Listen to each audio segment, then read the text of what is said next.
Hola, mi nombre es Nicolás, soy licenciado en sistemas y especialista en inteligencia artificial. Trabajo en INVAP y les estaré contando sobre un prototipo que hemos desarrollado que intenta aplicar técnicas de visión artificial para la estimación del volumen de captura en buques pesqueros. Durante la presentación vamos a comentar por arriba algunas de las técnicas utilizadas y vamos a ver algunos videos o gráficos con resultados de ejemplo. Antes de comenzar, hablemos un poco de la pesca industrial en Argentina. La pesca industrial se diferencia de la pesca artesanal en que tiene como objetivo obtener un gran número de capturas de manera eficiente. En Argentina existen buques costeros y fresqueros de altura, y cada tipo de embarcación opera a una distancia de la costa y tiene características especiales según el tipo de captura objetivo. En las imágenes podemos ver un fresquero, caso de la imagen de arriba, y en el caso de la imagen de abajo, un potero, que es un tipo de embarcación que se usa para la pesca de langostinos. Uno de los problemas de esta actividad es el impacto ambiental, tanto por la sobrepesca como por la captura involuntaria de especies protegidas. Para controlarla hay organismos que establecen algo que se llama la cuota máxima permisible, y los buques deben elaborar un parte de pesca indicando las capturas y el descarte y la zona en la que operaron. Este parte originalmente era un manuscrito que se realizaba a bordo y ahora ya es digital. Actualmente existe una tendencia a incorporar sistemas de monitoreo electrónico que consisten en cámaras a bordo que forman un circuito cerrado de televisión, el uso de GPS para registrar la posición y la velocidad de los barcos y a veces la instrumentación de los malacates que permiten registrar el inicio y el final de las operaciones de arrastre, así como otros movimientos de las redes. Las cámaras se ubican en posiciones estratégicas del barco para captar lo que ocurre en distintas zonas de la cubierta y en el caso de los fresqueros, en las bodegas. El foco del trabajo que vamos a contar consiste en extender un sistema de un circuito cerrado de televisión que ya está disponible en un barco con capacidades de video analítico. Los sistemas de cámaras no son una novedad, de hecho existen desde 1942, el primero fue comercializado por la empresa Vericon. Pero lo que en cambio sí es una novedad es que en la actualidad han incorporado capacidades de analizar el contenido en el video de manera automática. Algunos ejemplos de esas aplicaciones son la identificación de peatones o registrar la velocidad de vehículos o reconocer rostros. A medida que se van difundiendo, van adoptando distintos usos en el mercado, pero por lo menos en el momento en el que estamos contando este trabajo, no hay conocimiento de que se hayan usado de manera comercial en sistemas pesqueros, ¿no? Sí existen trabajos académicos que han sido usados como referencia. Algunas de las técnicas que han tenido mayor difusión en aplicaciones comerciales pueden aplicarse también al caso de la pesca. Un ejemplo es realizar el conteo individual de piezas, donde podría registrarse la especie, dimensiones u otras características, y esto tendría sentido tanto para las especies que sean objetivo de captura como para el descarte. Otra aplicación es la estimación de volumen, cuando por ejemplo no es factible hacer un conteo individual de las piezas, que sería el caso del langostino o la anchoita. Y aun cuando no fuera posible hacer una estimación de volumen, detectar los momentos en los que aparece la red en escena también puede agregar valor, porque las campañas suelen durar bastantes días, las cámaras están prendidas muchas horas por día, y tener la capacidad de identificar los momentos del video en los que aparecen las redes reduce significativamente el espacio de búsqueda. El incumplimiento de normas es otra de las aplicaciones que pueden ser de interés. Y por ejemplo, esto significa detectar si una especie está siendo manipulada de forma indebida, ¿no? Por ejemplo, si una especie protegida no es inmediatamente devuelta al mar. Podríamos decir entonces que el video analítico tiene como objetivo extraer información del contenido de un video tal como lo haría un observador humano. Por ejemplo, en la escena de arriba, un observador humano podría identificar operadores, identificar una red y ver qué actividades están realizando los operadores, por ejemplo, que uno de ellos está manipulando la red, otros están cerca del malacate y los otros están parados cerca de la cubierta. y en función de eso inferir qué está ocurriendo en el barco. Para tener la capacidad de detectar eventos tal como lo haría un observador humano, se suele descomponer el problema en tareas específicas. Para resolver estas tareas se recurre a veces a técnicas clásicas de visión por computadora, otras veces a técnicas más modernas de inteligencia artificial o deep learning, sobre todo cuando hay que reconocer entidades complejas.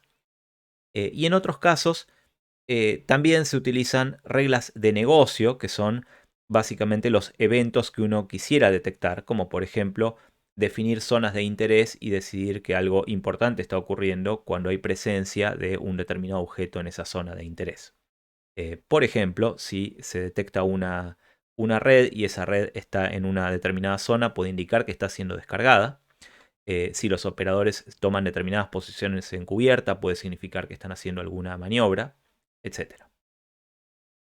Recién hablamos de como dos tipos de técnicas, las clásicas de visión por computadora y otras a veces un poco más modernas como aprendizaje profundo o de inteligencia artificial. Sería interesante entender la diferencia entre un enfoque y otro. En el enfoque este que llamamos clásico, tradicional, ponemos de datos de entrada y tratamos de encontrar un conjunto de reglas que nos lleven a un resultado, ¿no? Por ejemplo, si quisiéramos encontrar las entidades en una escena que se están moviendo y se cumplen una serie de condiciones, como que disponemos de una cámara fija, las condiciones de iluminación no varían demasiado, etc. Entonces podríamos sustraer el fondo restando el cuadro actual a cuadros anteriores, obtener nubes de puntos y a partir de los centroides de esas nubes de puntos que nos indican que hay algún tipo de actividad, decir, bueno, se trata de operadores que se están moviendo o de algún otro objeto. Ese enfoque es válido en muchos casos y es útil, pero a veces tiene algunas limitaciones. La principal limitación del enfoque anterior es que cuando se trata de detectar patrones complejos, eh, encontrar esas reglas puede llegar a ser muy difícil. Incluso si se encuentran, hay que ajustarlas a medida que aparecen variaciones en esos patrones que estamos buscando. Cuando pasa eso, conviene adoptar otro enfoque que es el del aprendizaje automático de inteligencia artificial. En ese caso, proporcionamos datos y los resultados esperados para esos datos y disponemos de modelos flexibles, que suelen ser arquitecturas de redes neuronales, que terminan encontrando los parámetros óptimos luego de un entrenamiento para proporcionar esos resultados. Es decir, terminan aprendiendo el algoritmo o las reglas que necesitamos. Muchas tareas, entonces, como particionar una escena en segmentos que tengan un distinto significado, o reconocer distintas entidades, tener la capacidad de localizarlas y clasificarlas, o tener la capacidad de segmentar instancias de distintos objetos, se resuelven con redes neuronales profundas, ¿no? Y es lo que se suele llamar deep learning. La técnica que empleemos va a depender mucho de cada problema, ¿no? Por ejemplo, si queremos detectar atunes, podemos recurrir a la detección de objetos.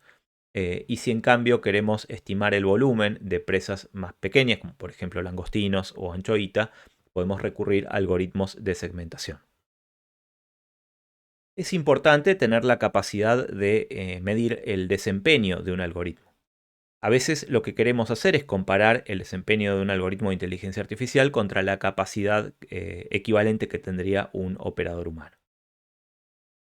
Vamos a ver un ejemplo de cómo sería la evaluación, por ejemplo, de un detector de objetos.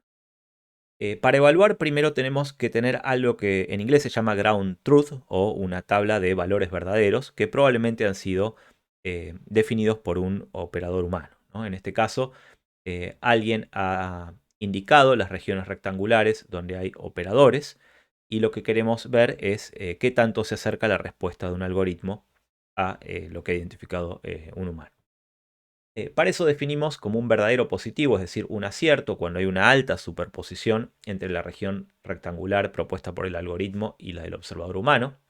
Y coinciden además las clases, ¿no? En el caso de que uno tuviera múltiples clases o distintos tipos de pescado o de objetos como redes, operadores, etc., deberían coincidir esas clases. Eh, Definimos como un falso positivo cuando no hay una superposición o las clases no coinciden. y un falso negativo cuando el algoritmo propone que hay un objeto donde un humano ha determinado que no lo hay.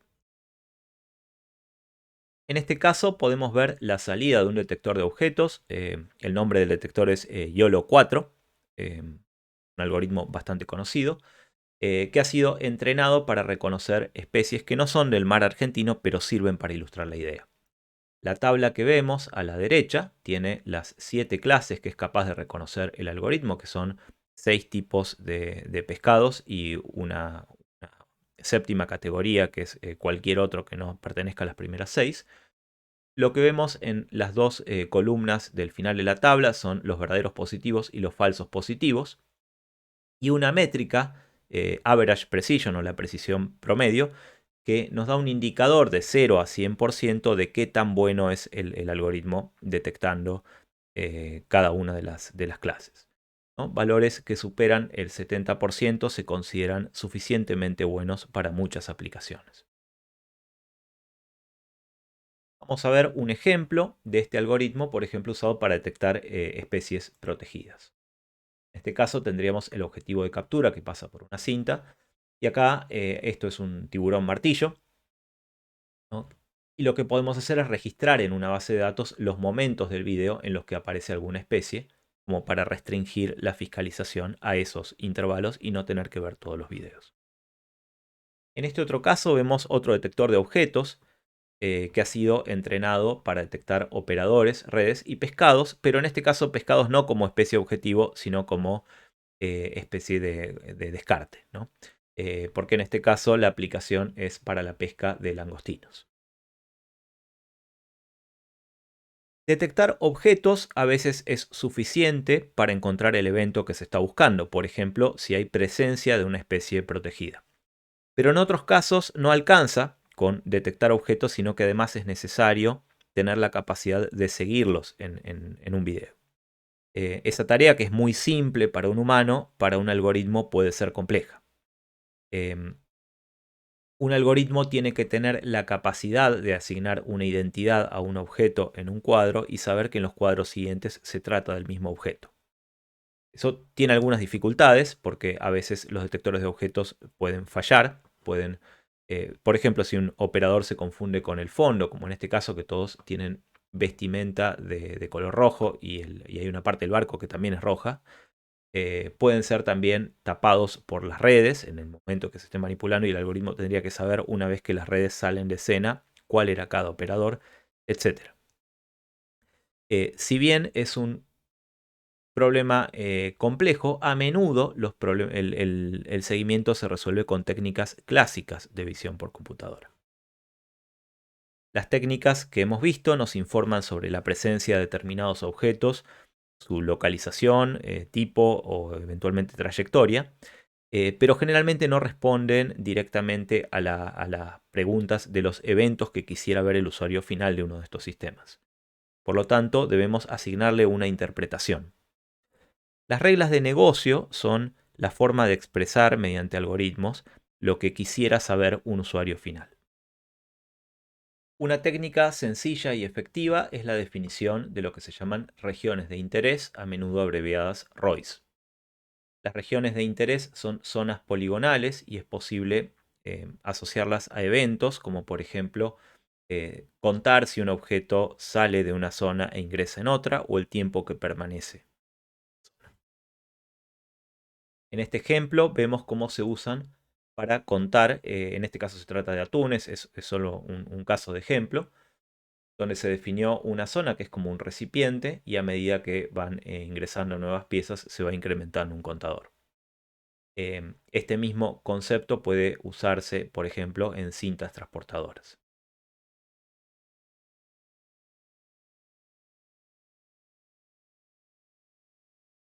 Otro ejemplo de aplicación, como el que estamos viendo ahora, es en un barco fresquero en el que se han identificado distintas regiones de la cubierta y se asocia la presencia de operadores en las distintas regiones a distintas actividades. Con la asistencia de un experto de dominio que conozca las maniobras de pesca que se realizan a bordo, es posible encontrar patrones en las series temporales, las que vemos a la derecha, que tienen la cantidad de operadores en cada una de las zonas en distintos momentos. En este ejemplo estamos viendo tres series temporales. La primera es la posición media en X, la segunda es la varianza en Y y la tercera es la posición media en Y. Lo que podemos ver es que las series toman valores que nos permiten inferir qué puede estar ocurriendo, ¿no? En el primer caso, un operador se alejó mucho del resto y están la mayoría concentrados sobre el fondo del barco, que es como que están arrastrando la red. En el caso del medio, todos los operadores están organizados en torno a la red y están descargándola. Y en el tercer caso también están descargándola, están sacudiéndola, pero la red está siendo levantada y hay un conjunto de operadores muy hacia la derecha y otros hacia la izquierda. Eso queda reflejado en las series temporales. Como para finalizar, vamos a contar que los algoritmos que vimos suelen ejecutarse en lo que se llama una cadena de procesamiento, que es algo que va a terminar corriendo, un software que va a terminar corriendo en una PC industrial, por ejemplo, a bordo del barco, o puede también estar en el puerto y procesar los videos en diferido. Y vamos a tener distintos bloques, cada uno de los cuales realiza una tarea, como las que vimos antes, ¿no? Detección de objetos, los objetos que fueron detectados van a poder ser seguidos para obtener su trayectoria. Hay algoritmos que tomarán decisiones en función de su trayectoria, como por ejemplo los que trabajan por ingreso o egreso a determinadas zonas. Y los resultados, los eventos de interés van a ser registrados en una base de datos que podrá ser consultada para obtener un reporte, ¿no? Ese reporte sería el que asistiría en la tarea de fiscalización, parcialmente quizás en las etapas iniciales del desarrollo de este tipo de sistemas, y con un mayor grado de autonomía a medida que se evolucionan y maduran los algoritmos. A modo de conclusión, podemos decir que existen tareas que parecen poder automatizarse total o parcialmente mediante técnicas de visión artificial. También es importante decir que la inteligencia artificial no sustituye al trabajo de los expertos, es solo una herramienta para automatizar algunas de las tareas repetitivas que forman parte del proceso de fiscalización. Es importantísimo que en la definición de las reglas de negocio y análisis de los resultados que se obtienen en los algoritmos participen quienes conocen realmente la actividad. Y por último, bueno, para lograr el éxito en este tipo de soluciones, también es clave la colaboración entre distintas disciplinas, porque acá intervienen expertos de dominio, hay mucho de trabajo de ciencia de datos, de software, de electrónica en el caso de la configuración de las cámaras y los sensores, etc. Bueno, muchas gracias, espero que la presentación haya sido de su agrado.